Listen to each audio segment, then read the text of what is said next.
Seeing headlines like this can be extremely stressful for a lot of student loan borrowers, but it's important though, when we see stuff like this, just to go through it and read it so that way you'll know what the information is. Because right now, with everything that is happening, especially with federal student loans and the current injunction against the SAVE plan and also the other income-driven repayment plans as it's encapsulated in it as far as the repay plan and then also income contingent repayment, it's important to know exactly why all of this is happening. So this is something that I found on Business Insider. Actually was released yesterday, and it's just basically about the court ruling that came out, more or less saying the continuation of the blocking of the SAVE plan. So what has happened in this court, and this court document, it's just basically that this has been sent down to the lower court, so it's going to go back to the Eastern District of Missouri. But we're going to go and actually look at the lawsuit. I'm just going to skim through it really, really quickly because I want to show you how all of this came about, because I know that there are a lot of borrowers who are actually trying to get out of the SAVE plan and go into a different type of income-driven repayment plan. But even if you were to switch right now, there is no forgiveness component that's connected to pay-as-you-earn or income contingent repayment. And not only that, if you switch over into income-based repayment, there is a partial financial hardship requirement in order for you to even qualify for that particular plan. So it's just a lot right now. And I know for a lot of borrowers, it's just not fair. But let's go actually and take a look. First, we're going to go to the Federal Student Aid website where it speaks about the SAVE plan as far as the court actions and what that impact is on borrowers. If you have not went and looked at this information, I advise you to do so. So just go to studentaid.gov, and when you go up underneath the announcement and events, and this is where you'll see the information. But basically, it just tells you what the court actions are and how it actually impact borrowers. So it tells us that a federal court has prevented the Department of Education from implementing parts of the Savings on a Valuable Education, or SAVE, and other income-driven repayment plans. ED is currently prohibited from using the SAVE formula to calculate monthly payments and from forgiving loans after years of payments under the SAVE, pay-as-you-earn, and income contingent repayment plans. So this is the thing for me. All of this comes down to language. And when we go look at the actual regulations or the law that is connected to repayment and the terms of these of student loans, we'll see where this administration has this space, in a sense, to go after these other plans, not just the SAVE plan, but also the other income contingent or income-driven repayment plans that were not actually an act of Congress. So the income base was, but these others were not. These were all created by the Department of Education. But as you go down in here, it tells you, I am enrolled in SAVE. What does the court injunction mean? So if you are currently in a SAVE plan, you are in a general forbearance unless you obtain a different status, for example, deferment, because your loan servicer is not currently able to bill you at an amount required by the court injunction. You'll be in this forbearance until servicers are able to calculate or accurately calculate monthly payments, which ED expects will give borrowers the opportunity to make, which ED expects servicers to be able to do no earlier than September 2025. This timeline will give borrowers the opportunity to make another choice for repayment based on which of the updated options is best for them. See below for more information. So this just tells you under this forbearance, you don't have to make any payments. Interest is not accruing, and time spent does not provide credit towards public service loan forgiveness. So if you are seeking public service loan forgiveness, then you know that being in the SAVE plan, that you are not getting any closer to forgiveness for public service loan forgiveness, because you're not getting your credits in the form of those payments because you're not actively making any payments. But they go on more to tell you when the servicers expect to update all of the information. They also go in more or less to tell you more about if you do decide to switch to another plan. Because if you do decide to switch out of SAVE and to go into another plan, then that's where there's a processing forbearance that comes into play, where it'll change the status from that administrative into this processing period, where there's other implications when you go into that. Now, mind you, be aware, and they tell you on the Student Aid website, borrowers should be aware that forgiveness as a feature of any IDR plan created by ED, specifically SAVE, formerly known as Repay, Pay-as-you-earn, and ICR plans, is currently enjoined. So just like we just spoke about, they are all included in this injunction, okay? Let's go to the actual court case, okay? And in order to get to this court case, you can just go to Google if you like, and the only thing you have to do is type in the case number, and you can type in appellate case 24-2332. And this was just filed on the 18th of February. Let me make my screen bigger.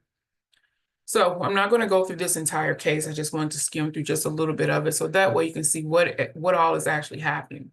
So we know that this case was brought about during the Biden administration, and now that they are no longer in office, there's no one here to fight in order to keep these plans. Okay, and that's why you have this current administration where they're not particularly excited about seeing the forgiveness of federal student loans. So that is why we have all of these back and forth with the courts. But this basically tell you this case, like Biden versus Nebraska, concerns the authority of the president and secretary of education under existing law to forgive hundreds of millions of dollars of loans made to borrowers to finance the cost of obtaining their post-secondary education.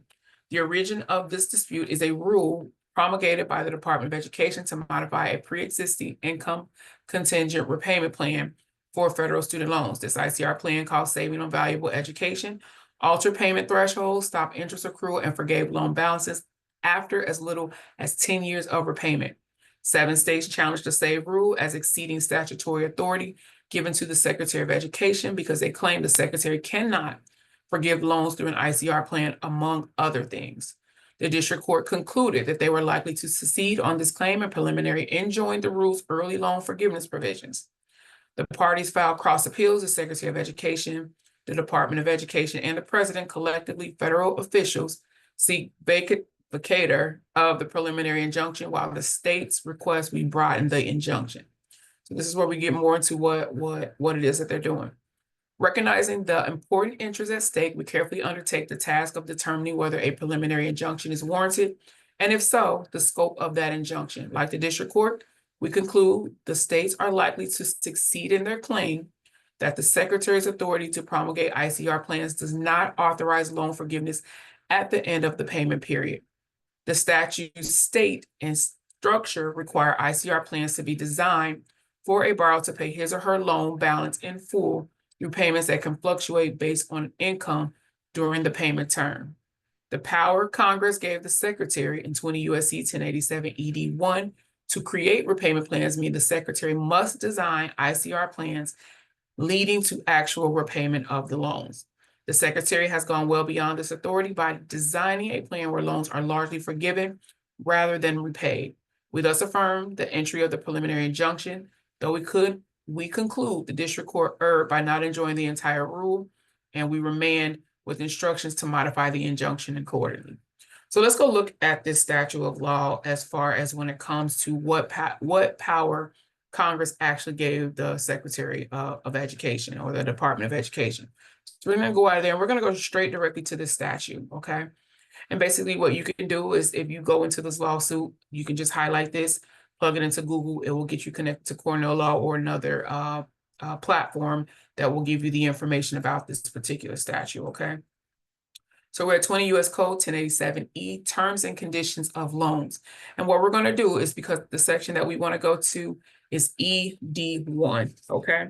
And what we're going to do is we're going to scroll down. Let me actually write this down so that I don't forget while I'm scrolling through. Okay, all right, okay. So it's important to know when you're going through here to know what paragraph you're actually in so that you'll know what section of this law or regulation, however you want to word, what it is, or this code that you're looking at, okay? So we want to get to 1087 ED1. So right now we're at 1087 E, and this is where we have A. So we're going to keep going down because what we're looking for is this same letter and the same setup, but a lowercase d, if that makes it simple for you to kind of find it, okay? So we'll just keep scrolling down, and as we go, we'll continue to see A1, A2, A3, and it'll keep going. Then we get down here into B. So now we're into 1087 EB, and then it goes into 1. We're going to keep going down, okay? Because we want to get all the way down to D, okay? And you'll see D in here, and this is where how I started, you know, trying to narrow down the sections that I'm looking for, the paragraphs that I'm looking for, because I was getting confused. I just started really getting into student loan law about 2 months ago, a little over 2 months ago. So just trying to understand how to read the codes, what all the sections mean, all the paragraphs mean, is extremely important, because you can get confused because you see all these D's here, and you're like, oh, wait, that's it. But nope, keep going, because you'll see how it'll break off, okay? And we know, all right, so we're in C. We see our lowercase c.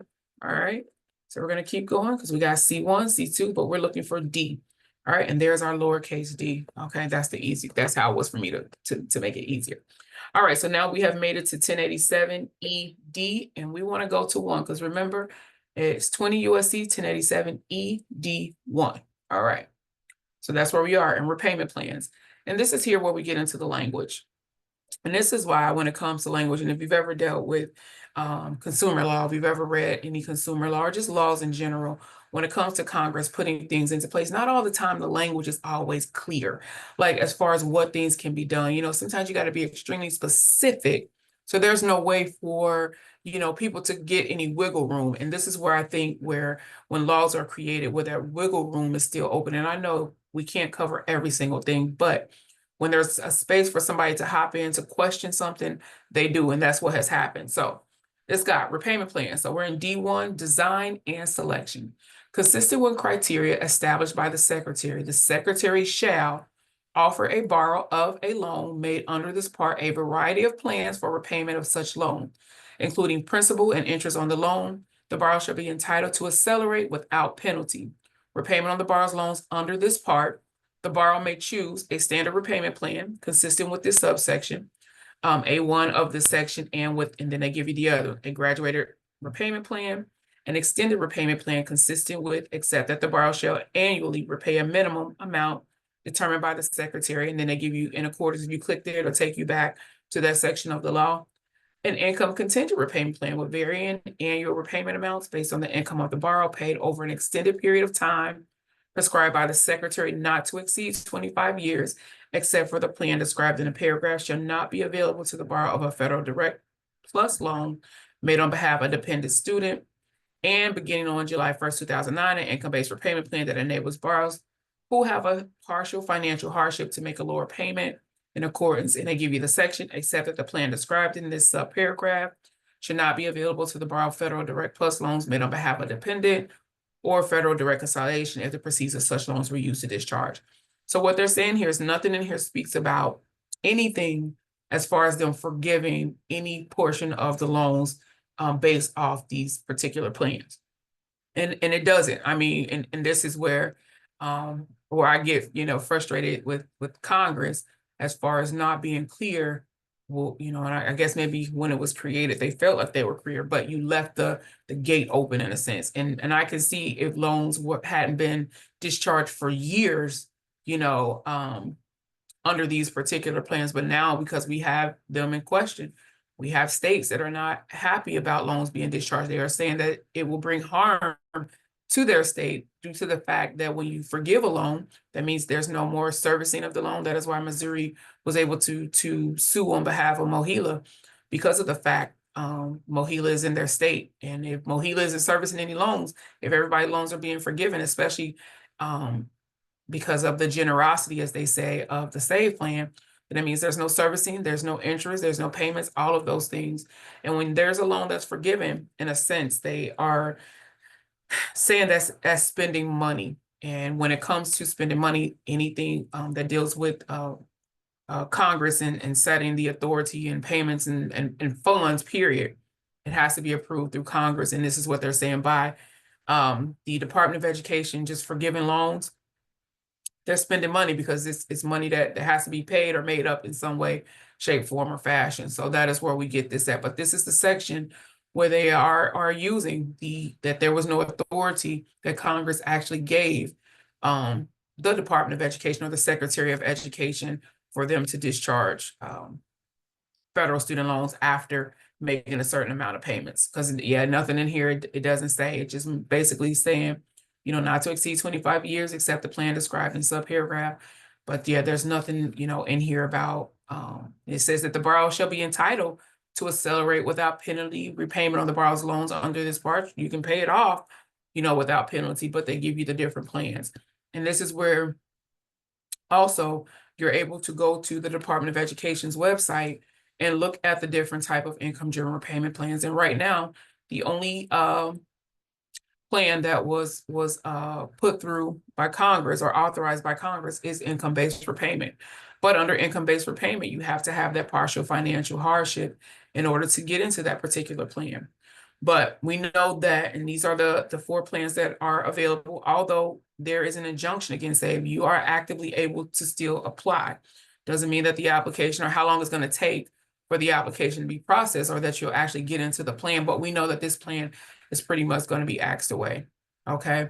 So that means for borrows, depending on what happens as things continue to work its way through the courts, is if pay as you earn and income contingent repayment will still be around, because these are the plans that were created by the Department of Education. The only one that was authorized by Congress is the income-based repayment, the new and old income-based repayment. So that is where we have, with this injunction that is happening. And you can go back through and read more about it. It's 25 pages. It's not too much, but go back and read, the current injunction and what it is that they're talking about. If you're interested in reading, law cases, yeah, I would definitely advise you to go and check it out. But these are the different income-driven repayment plans right now.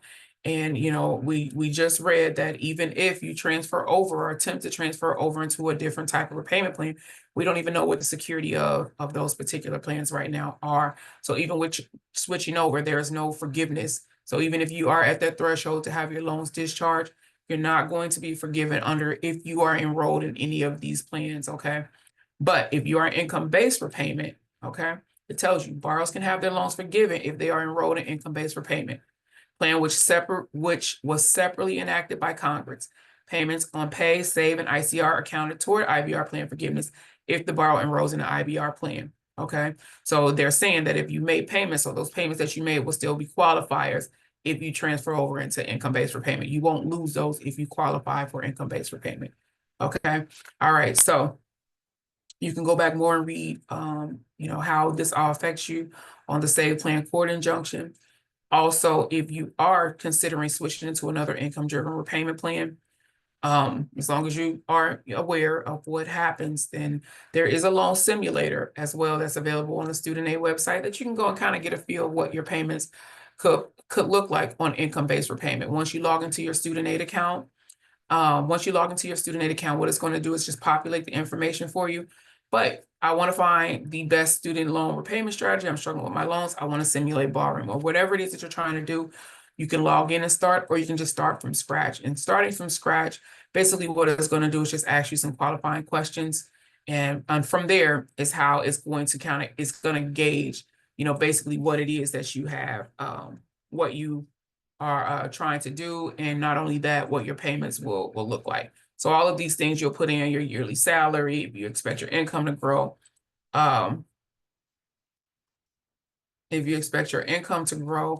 whatever the case may be. And then here's where your loans will be. So if you're logged in, your loans will automatically be there. So I'm just going to add a quick loan. We're going to put a direct sub for 100,000, and we'll save that. And then I'm going to do a direct unsub, and we'll do it for the same amount. So this is just so how that you'll know how to get to, you'll know exactly how to get there. And we'll leave the interest rate at it'll change when you actually get in there. If you qualify for public service loan forgiveness, you want to see what those options are. And we'll just put a 501c3 not-for-profit, pay off my loans as fast as possible, or have a low monthly payment, whatever the case may be. Okay. And this is where it's going to show you what your payments will look like on all of the different repayment plans. Okay. So it tells you your payment options may not be accurate. All right. It tells you more or less about the court injunction, but here it'll still give you the payment amount under save. But then this is where and if you do see one you want to apply for, that's where it'll give you the option. But view all other plans, and this is where you'll see what your payments will look like under all of the different types of income-driven repayment plans. But before you decide to make any move, just make sure that you do everything 100% informed and that you understand each one of these plans and what they implicate, what it looks like if you transfer over with the capitalization of interest, all of those things before you make any moves, okay? All right, I hope that helps. Good luck with everything.